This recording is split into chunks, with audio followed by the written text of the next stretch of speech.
Hi, I'm Michelle Sakurka. The New Jersey Business and Industry Association is committed to educating the public about the important issues impacting New Jersey's businesses and economy.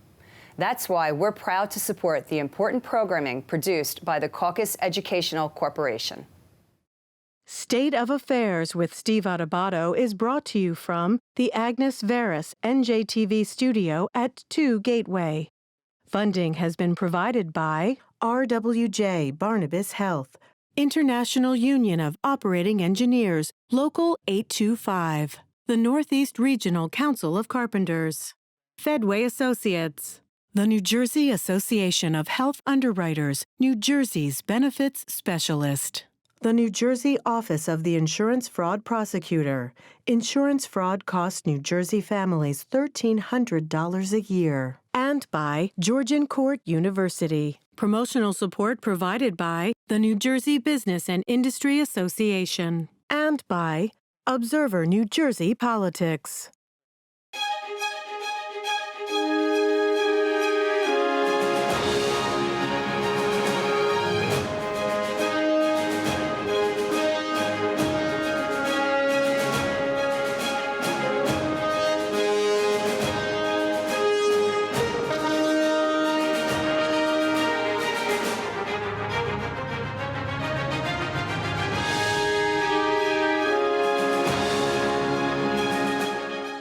Welcome to State of Affairs. I'm Steve Adubato, coming to you from the Agnes Veris studio at NJTV. It is our pleasure to welcome Assemblyman Jack Ciattarelli, Republican candidate for governor of the great state of New Jersey. Good to see you, Jack. Good to see you, and it is a great state. It is. By the way, why do you love this state? I love it very much. I'm a lifelong resident. We have a second home at the Jersey Shore. My grandfather immigrated here over 100 years ago, and there are problems to solve, and I love solving problems on behalf of our 8.9 million citizens. And I have a sense your grandfather did not immigrate from Ireland. He did not. Valentano, Italy. Yeah, ours is from Naples. Very good. I want to clarify. Jack, let me ask you, the pension issue. I've been asking candidates running for governor, both sides of the aisle, the pension crisis, massive problem in terms of public employees, state employees are going to be retiring. Money is not going to be in place. If you were governor, what would your solution be to put the money in place? Not all hard problems need a complex and hard solution. There's a very simple solution here, I believe. First and foremost, anyone with less than 10 years in the system goes into a cash balance plan. That was a recommendation of the Tom Byrne Commission. Tom Byrne's a Democrat, a prominent Democrat. Former chair of the state Democratic Party. Yes. All new hires go into a 401k. And all retirees, current and future, if pension plus Social Security is more than $50,000 a year, on a sliding scale, they begin to contribute to the post-retirement health care benefit, which is breaking us. We pay for that on a cash basis. That will free up a lot of money. It makes the pension expense less and gives us more cash to put in. That will point the pension towards solvency. I've done pension and profit sharing plan accounting. I have a pension plan at my company of 20 employees. But see, here's the thing. We've had candidates, particularly on the Democratic side of the aisle, who we've talked to, and we'll talk to them as well, and I know what they've said publicly. You cannot and should not be touching public employees, that they have done their part. They have done their share. It is the state of New Jersey. The state of New Jersey, folks, has a responsibility to put their share in. I believe in 2011, there was an agreement reached, a compromise between Republican Governor Chris Christie and the Democrats. Steve Sweeney, the president of the Senate and Assembly Speaker at the time, Vincent Prieto, or I believe it was Sheila Oliver at the time, the Assembly Speaker, that they agreed that the state would do certain things. And many people say it's the state who's not doing their part. And why would you be talking about state employees doing more when some say they've done enough? For three reasons. One, the cost of the post-retirement health care benefit is 10 times more expensive than it was 15 years ago. Two, people living into their 80s and 90s, the math doesn't work. You don't even need a college or high school degree to know that the math doesn't work. And last, take my mother, for example, 85 years old, collects my father's pension, 38 years on the line for public service. Her pension, 33 years on the line for public service, for Johnson & Johnson, rather, and her Social Security check. Those three checks add up to $26,000 a year. My mother has Medicare Part B deducted from her Social Security check every single month, $109. Our retirees in New Jersey are contributing nothing to the post-retirement health care benefit. Things have changed. And the best way to solve the pension is by us coming together with this realization that things have changed. But I'm going to press this a little bit further, Assemblyman. What would you say to state employees who said you are changing a contract, an agreement that was set in stone, set in place, and you don't change a contract because a contract is a contract? When any one of my 4 children were born, if I signed a contract that day and said, you'll be able to go to any college you want, and somewhere along the line I was downsized, or maybe I catastrophically died and my wife had to support the 4 children on her own, at 18, we'd have to change the contract with me because circumstances changed. What has happened dramatically over the past 20 years is this. The cost of health care has skyrocketed. People are living in their 80s and 90s, and what we have in the public sector is not on par with what goes on in the private sector, and my 84-year-old mother is the perfect example. Should the state contribute more than it has? Governor Christie, in his budget address recently, $2.5 billion that the governor has committed in fiscal 2018. That is one of the largest annual contributions that the state has made to the pension fund. That is a lot of money out of a budget of $35 billion. Is that the wrong thing to do? It is the right thing to do, but we need to do more. So the answer to your question is yes, we should contribute more. My plan lowers the expense and increases the contribution, and that's how you point it towards solvency. Talk about school funding. My favorite topic. Talk about it. What is the issue or the problem as it relates to school funding, the school funding formula? First and foremost, adjustment aid. It acts as a hold harmless clause, a grandfather clause, Break that down. Sorry for interrupting. Very Jack. well. Break that down for people who may not understand the jargon. I plan on doing that. So, any aid is supposed to help you. State aid. State aid is supposed to help you until you can stand on your own 2 feet. Aid is supposed to be a safety net, not a hammock. As communities' ability to pay for their own school increases because of revitalization and redevelopment like we've seen in Hoboken and Jersey City, in theory, the aid should go down. What has happened? Because of adjustment aid, aid has stayed the same even though their ability has gone up. That's a problem. We need to redefine local fair share in terms of how much each community pays towards its own schools. We need to redefine adequacy. And we need to stop with the abuse and exploitation of pilots. What does that mean, pilots? Payment in lieu of taxes is something municipalities do to encourage development. You want to do that as a municipality? Fine, but here's the deal as Jack is governor. 75% of that negotiation is going toward the school district. Municipalities negotiate pilots with developers and keep all the money for themselves and send nothing to the school district. That's unfair. Our producers are saying, and they're right, that we need to break that down a little bit more. Help us understand that so that the average person can say, I get it. Because right now, the payment in lieu of taxes, that way, I believe what you're saying is that a municipality would get more state aid if what? You and I pay property taxes on our homes. We sure do. If you're the mayor of Jersey... I live in Montclair. We pay enough. You bet you do. If you're the mayor of Jersey City and you want that lot over there developed, you can go to a developer and say, listen, I want to incentivize you to develop there, and here's what I'm going to do. A payment in lieu of taxes. Instead of taxes. That's what in lieu means. Instead of paying property taxes, as we traditionally do, based on the assessed value of the home or building, you're just going to give me a flat sum each year. A payment in lieu of taxes. And the municipalities keep that 100% for themselves. You and I both know what's 70% of our property tax bill? Where do you 70% of your goes to schools. On the pilot, what percent goes to the schools? 0. So we need to totally revamp this thing? What we're saying is you want to encourage developments with pilots?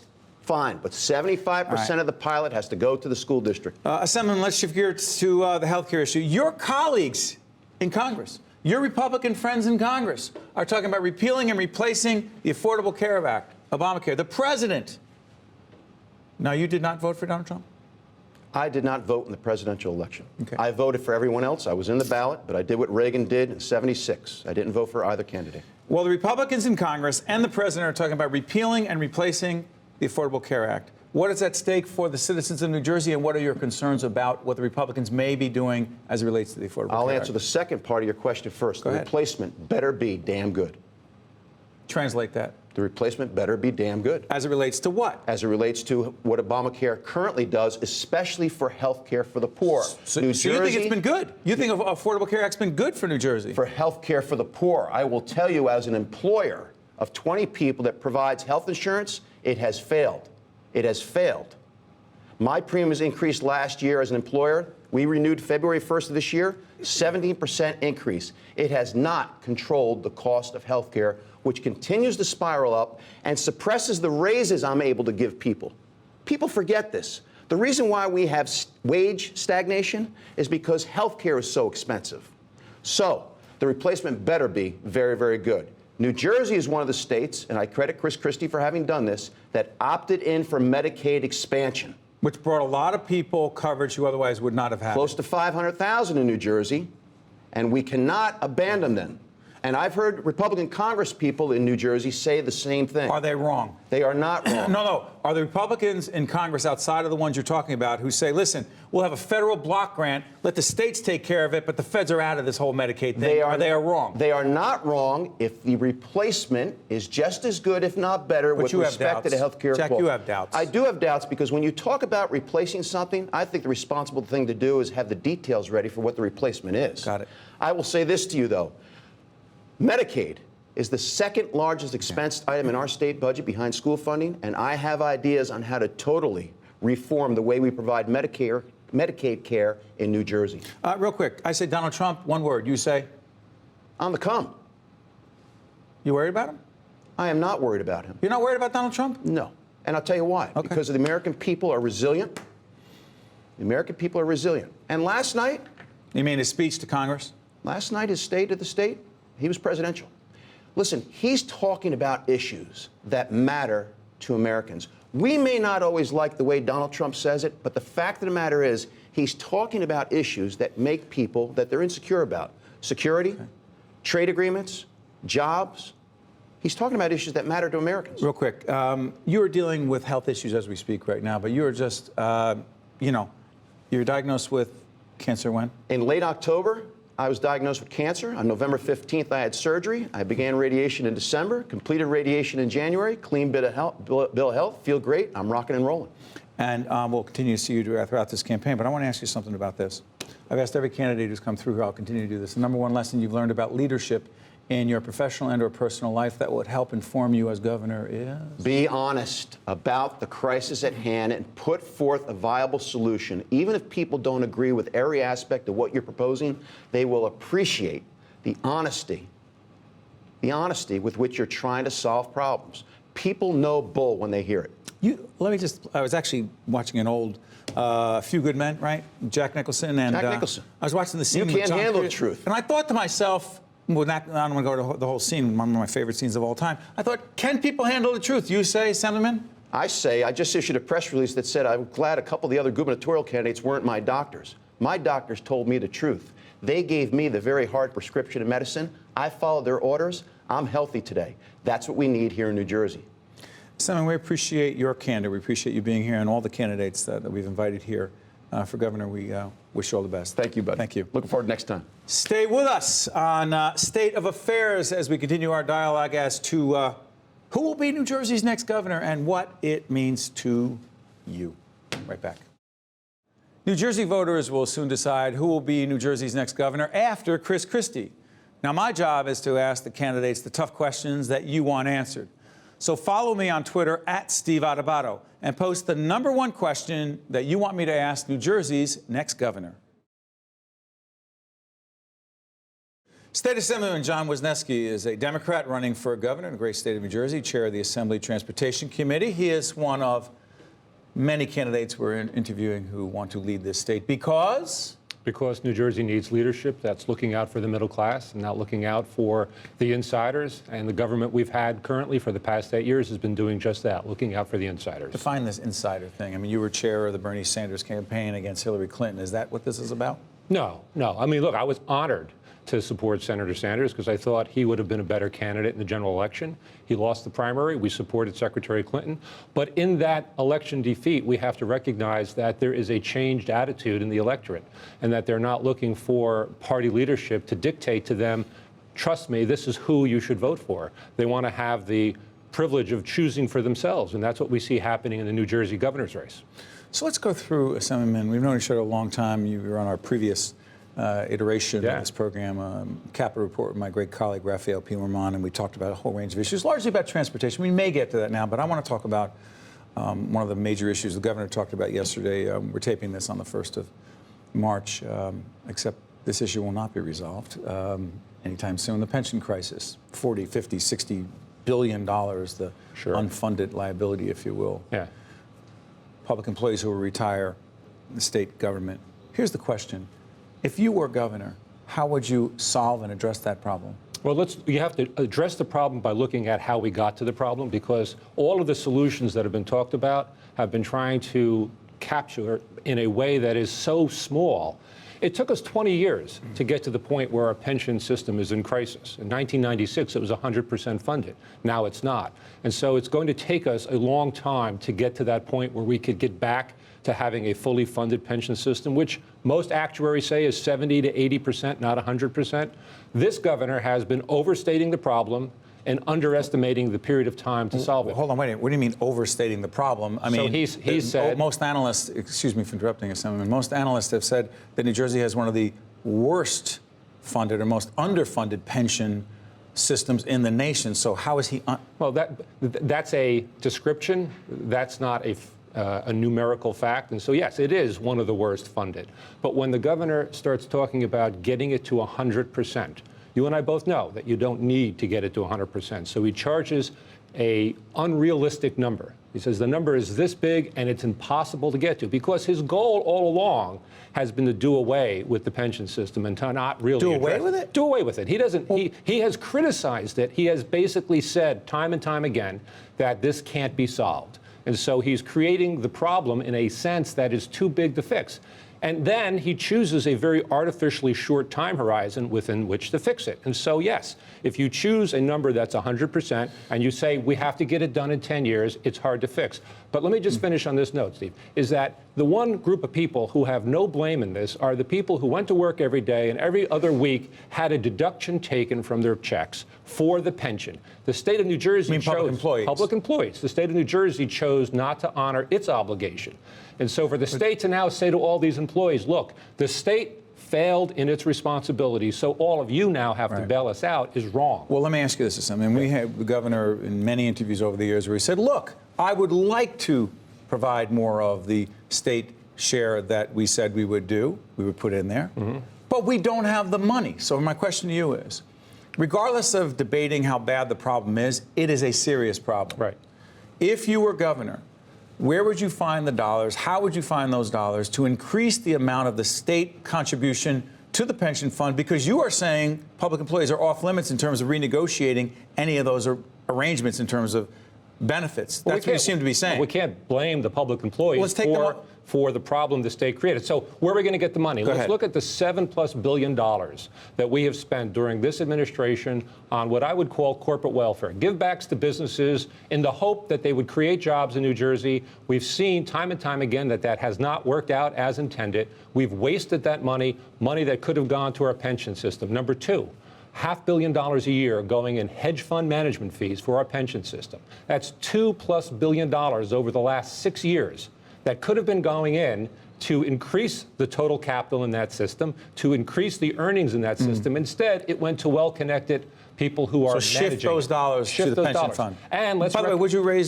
raise taxes? I asked Ambassador Murphy the same question. Would you raise taxes on wealthier New Jerseyans and try to attempt to dedicate those dollars to have state dollars go into the pension fund? It's not a mystery. I've embraced the millionaire's tax in the past, and I would do that as governor. So make it clear what that means. Millionaire's tax is a tax on people earning over $1 million, raising the marginal rate on them and taking that revenue and using it to pay the bills that we haven't been paying. What about if those people decide, Assemblyman, we're out? That's it. New Jersey taxes me too much. I'm moving to Florida. I'm moving somewhere else. I'm moving out west. I'm gone. Well, look, the decisions a governor has to make is what works best for 9 million people in New Jersey. Not like the disastrous deal we did on the gas tax, where we gave 3,500 families a tax break. 3,500 families on the estate tax. We gave them a tax break in return for giving everybody else the privilege of paying a higher gas tax. That's the kind of disequilibrium that we can't allow to go forward. Think about it, Steve. 3,500 families got a tax break that will cost all of us, ultimately implemented, $1 billion a year. And I defer to you on so many transportation issues because you know more than most, but the question is this. there are those who argue that if you did not increase that gas tax, which was dedicated specifically to fund the Transportation Trust Fund, which goes to roads and bridges and making us safer, that you would never have had the dollars to make us safer on the roads. Oh, we needed to increase the gas tax. But the deal, first of all, I believe it was unconstitutional to link both taxes together.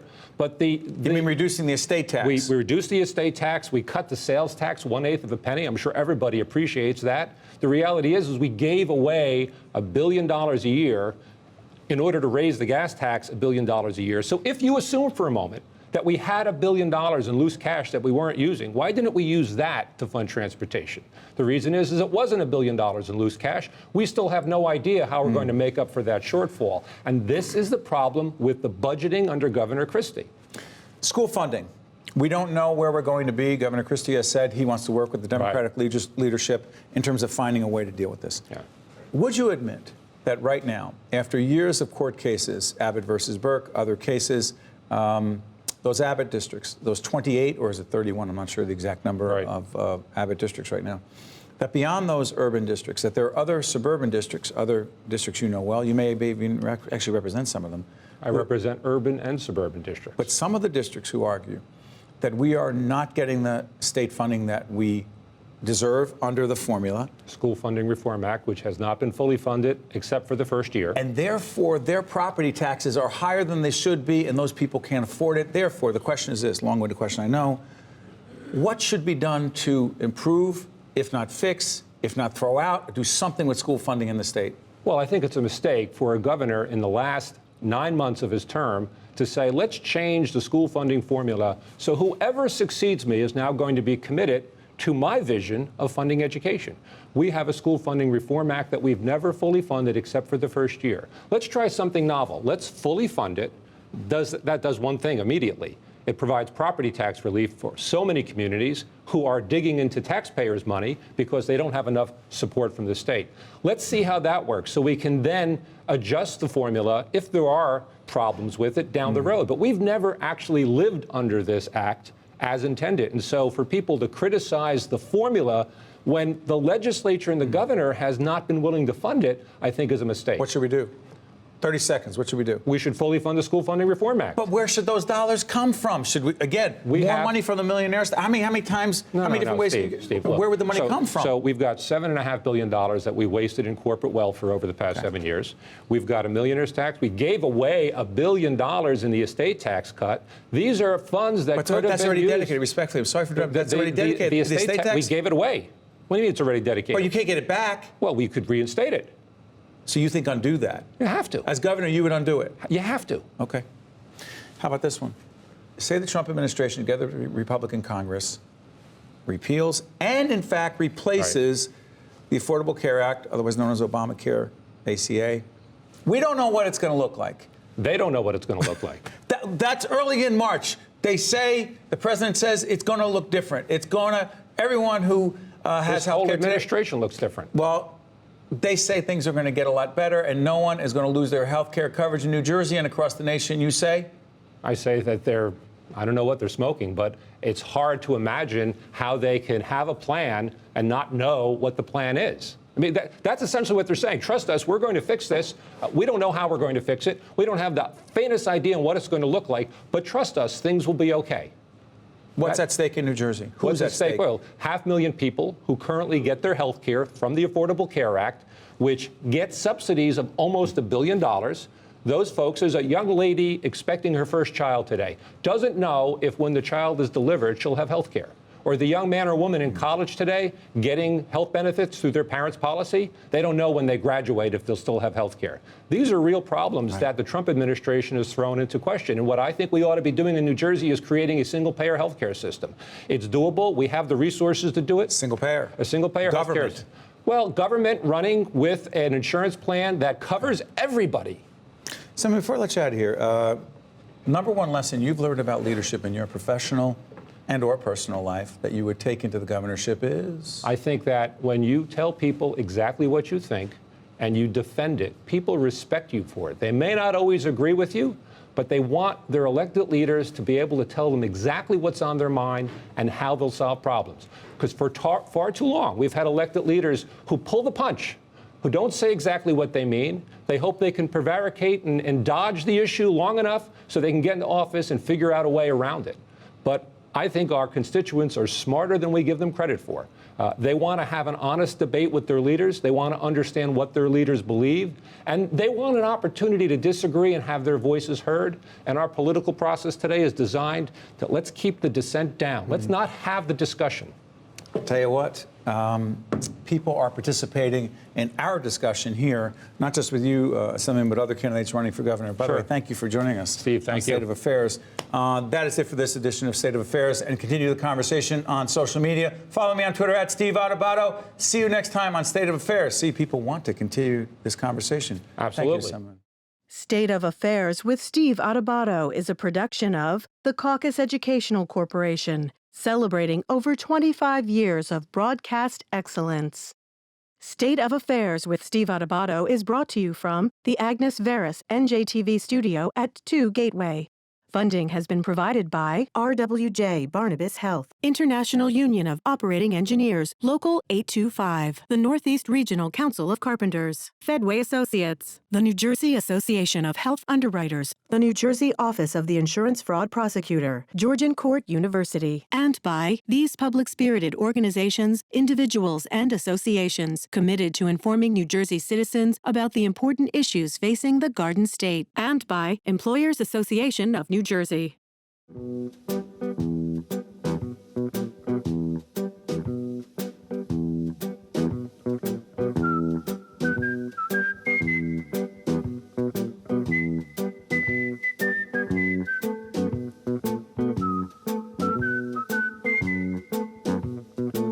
Think this is absurd? Insurance fraud costs every New Jersey family over $1,300 every year. Report fraud at njinsurancefraud.org.